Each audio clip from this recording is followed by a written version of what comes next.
A skilled London police officer is transferred to a small town with a dark secret. Edgar Wright's 2007 film, Hot Fuzz, is up next on Inside Movies.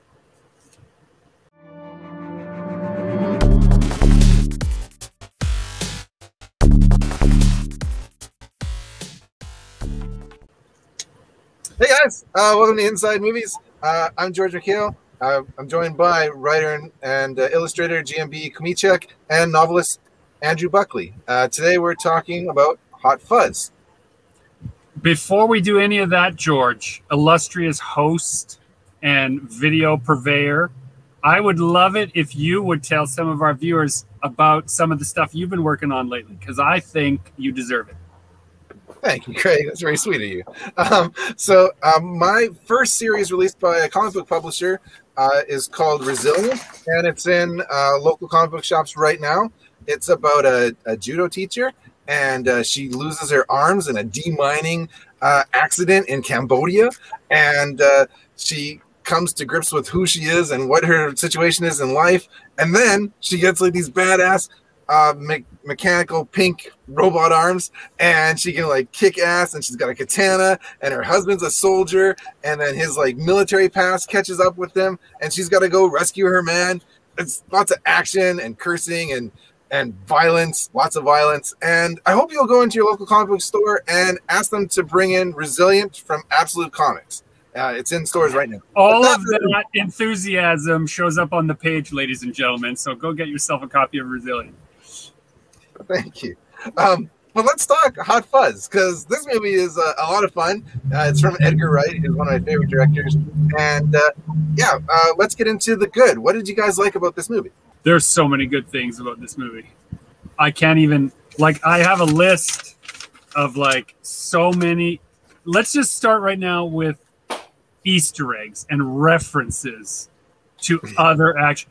Someone could say that a movie that so often references other things you're supposed to have seen, that could be a bad thing. No, they are wrong in this instance. It is what makes Hot Fuzz a work of genius.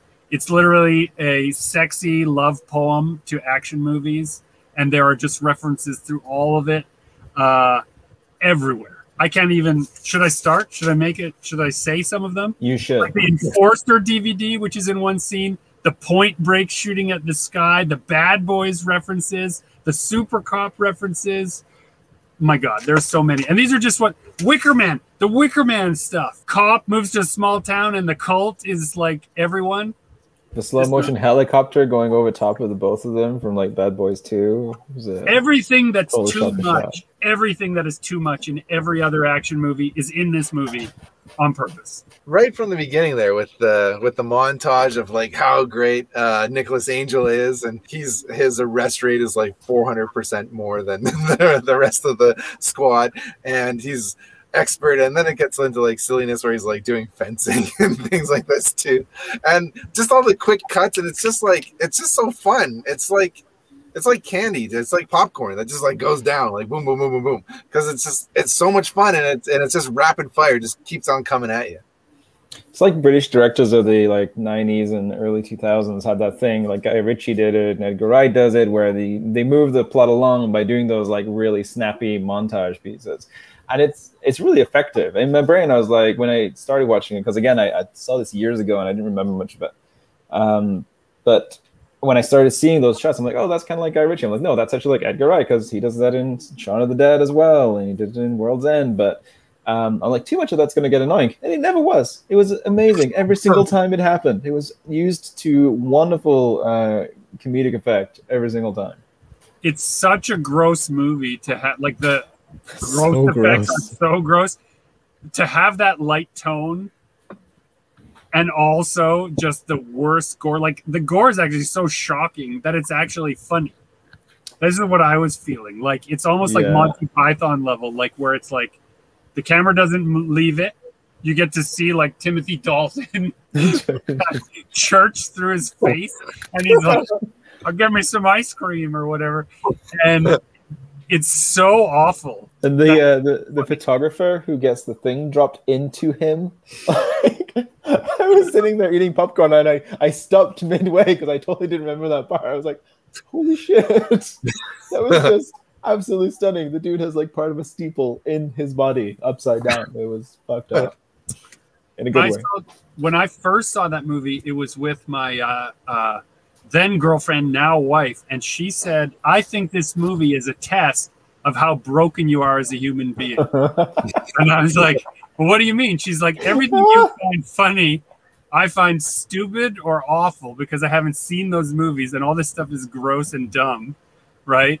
But to me, it was all that stuff that I had grown up on. He was making fun of it too. And so I guess she's right, because those things each eroded enough of me that every joke lands so perfectly. I weirdly remember not liking it the first time I saw it. And it's because I think it's because I loved Shaun of the Dead so much that I couldn't help but compare whatever came after to that. And so I think it just didn't hit me at the right time or something. But when I rewatched it today, I was like, this is hilarious and dark and, you know, horribly wonderful in all the right places. And even like the subtle shit, like the translation sequence that they do on the farm with the farmer to the cop that you can't understand to Nick Frost. It was the sea mine. So funny. Oh my god. Also, there is a scene with a two pistol wielding basket bike riding lady shooting at him. It's so amazing. I just laughed so hard. I was like, oh my god, now she's on a bike and she's after him shooting with two guns. And then the next great lady in the scene, right, I think it's right after that, he calls her a hag or whatever.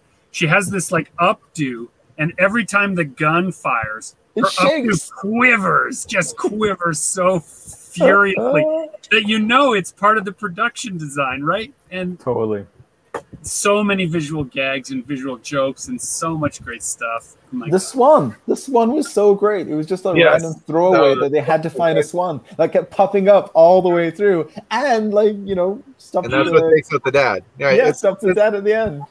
The movie just shows up in the freaking mirror. I was like, the swan. It's just so full of callbacks, like everything that, and you don't. And it's so good though, because like the callback is funny the first time, and then when it comes back again, you're like, oh, I want more of it. You know, like they just keep on, like the hag and the fascist. That was fascist.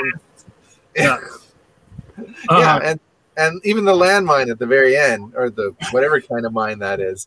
Like you see that, and you're like, it's gonna come up somewhere, and then right at the very end of the movie, after the movie's basically over, then it comes out and you're like, yes, I forgot about that. But it's just totally, I love a good callback. It's so fun, and this movie's just full of them. It also has the wonderful 80s movie trope of every single person being shot in the shoulder. Yeah, it's true. Everyone injured is hit in the shoulder when they're firing. They all drop, the old lady, the person in the street, the guy, the kid, they're all hit in the shoulder. And it's everything that you hate about watching a movie in the 80s. Like, here comes another. Oh, yeah, he's hit in the shoulder, but don't worry, you'll be able to have that fist fight later. All of them are shot in the shoulder throughout the entire movie. But they did that, and I can only assume that they all died anyway, because I thought I saw that too, and I'm like, is it like it's 80s throwback, or is it that, you know, I mean, he's taken on this new persona to take matters into his own hands. He takes them all down, and then they process them all at the police station, which then gets obliterated by the bomb. So I'm like, did all the people die in the end? Or they moved somewhere else already? Yeah. Oh my god! I think maybe the biggest laugh for me was when they're complaining about the human statue throughout the whole movie, and then when he's in the graveyard tunnel and the guy's just frozen there, it doesn't even make any sense. But he's down there. I like so hard of it. Oh my god. Oh my goodness. It doesn't have, or does it? It doesn't have the slide down the banister two-gun shooting. No, it had a lot of jumping. That's the one thing, the John Woo reference, and is missing, and that's the one thing that I remember the first time I saw it, certain that Tequila's, you know, slide down the banister with the toothpick in his mouth, two-gun shoot. I was sure that was coming. I was sure Hard Boiled was coming, and then that didn't show up. So maybe that launches us into the bad. We've loved this movie enough. That's fair. What's missing? It's a comedy that's 2 hours long, and I always bear any issue with a comedy that's over an hour 40. Which I realize is a bit of a reach, but I did like this movie, so it was kind of hard to find the dislikes. But I did find it went on quite a while. The fact is that, oh god, most comedies I hate that are 2 hours I hate. I didn't hate this one. You know, I'm retracting it. I'm taking it back. It's not a dislike. I apologize for even bringing it up. I think it's important to our subscribers to point out that Andrew has this tendency that if it's a movie with car chases and gunfights, he thinks they're too long. If it's a movie with jokes and blood, he thinks they're too long. If it's got werewolves, he thinks it's too long. That's not true. I'm sensing a. Let's do some short film reviews, which I'm sure you'll love. I'll hate them because they're too short. Honestly, I agree with you. I often say that. It's often a critique of mine too, is that the movie was too long. The movie was too long because unless you're making like Titanic or The Godfather, like Titanic was too long. I'll give you that one. I don't know. Keep it to 90 minutes. I think like most movies should be 90 minutes. It's hard, but it's hard to do comedy at length because eventually the jokes run out. You can't sustain that. So most comedies these days, when they go to 2 hours, I'm like, holy shit, this could have been an hour and a half. If they tightened it up, and it still would have been absolutely hilarious, but the entire thing would have been hilarious instead of 3/4 of it being hilarious. That wasn't actually the case with Hot Fuzz because it was funny till the end, mostly because of the callbacks and the setups and payoffs that they did all the way through to the end. So it worked in that respect. Part of me was like, okay, you didn't have to have him walk into the police station, but then it called back to the mine and the explosion. And so I was like, okay, well, it kind of works then, I guess. So, and kind of like how our videos are like 40 minutes long, and there's like a few good parts in them. And if you've stayed with us this whole time, we hope there'll be a payoff at the end, Andrew? It's very self-referential, Greg. I like it. Our videos are usually 20 minutes long. I cut out 20 minutes worth of chunk. Well, I wasn't done with the good, though. I liked Timothy Dalton, man. I think he's, like, people don't talk about him enough. Like, he was the villain in Rocketeer as well, and in this, and I think he's just so great. Like, he's so menacing. He's a big dude, though. I don't know, maybe Simon Pegg's a small dude, but he's got like a presence and a nastiness to him, and I don't know. And then maybe it's the English thing, but when they're nice but also mean and kind of creepy, it's kind of like this weird feeling. It makes me uncomfortable, but I like it. I don't know.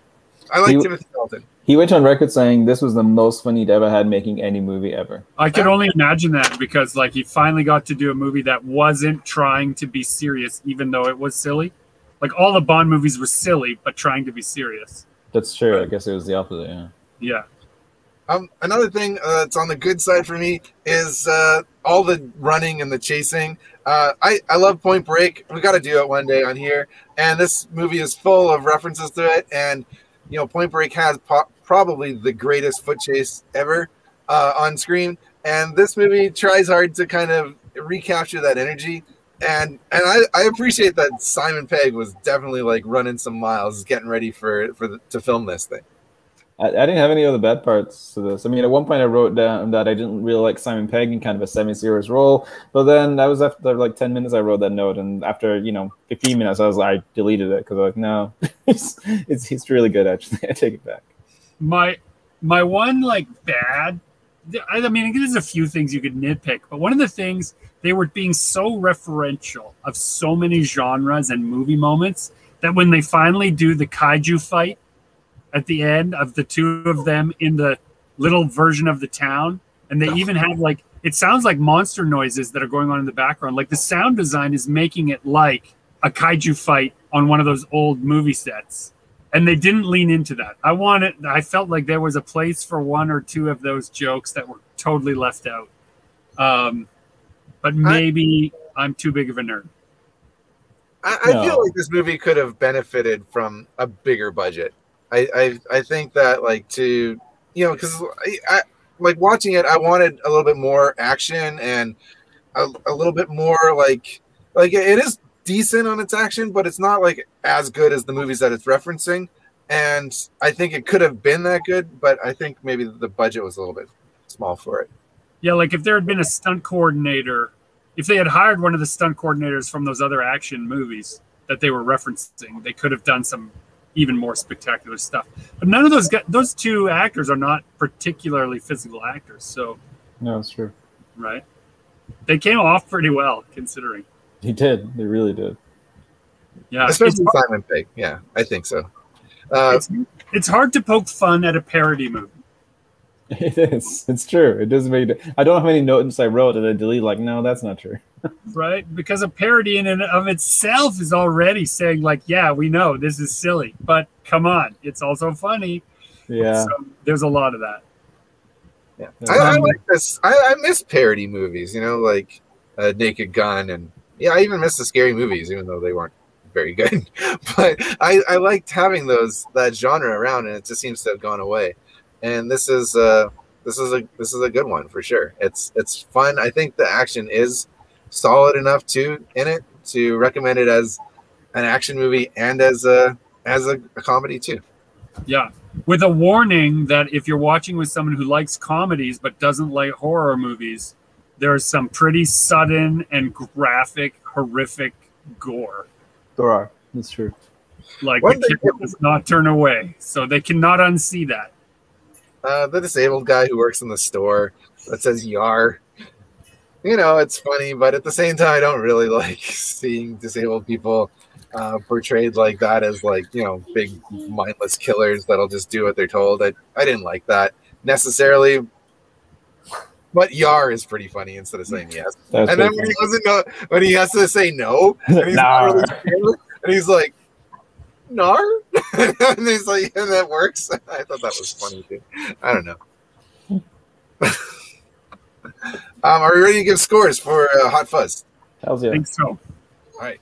I'll go first. I will give it B. I like it. It's funny. I do think it is a little bit long, but you know, all the callbacks are a lot of fun. And if you haven't seen Hot Fuzz, go out and check it out. It's a fun one, especially if you love action movies. If you love like Bad Boys 2 and Point Break, you know, check this one out for sure. You'll love it. You'll have fun with it. Yeah, I would give this movie 400% above the clearance rate of its fellow officers. It is definitely a solid parody. It's an A+ for parody. But don't trick your loved one that likes straight comedies into watching it. I give it a B+. It's not as good as Shaun of the Dead because he came out swinging with that one, but it's a close second. So I do want to throw in though that, like, I like Edgar Wright's, like, Baby Driver is like one of my favorite movies. That is true. When he's just doing straight action instead of doing like the parody thing, I think he's better. And so yeah, also check out Baby Driver. Imagine what his Ant-Man would have been. Oh. I know. Can you imagine? All right, I think that's going to do it for an episode of Inside Movies. I've linked all our social media, so if you want to follow Greg or Andrew or myself on Facebook or Instagram or Twitter or wherever we're at, go ahead and do that. George has included a link to Resilient in the comments below.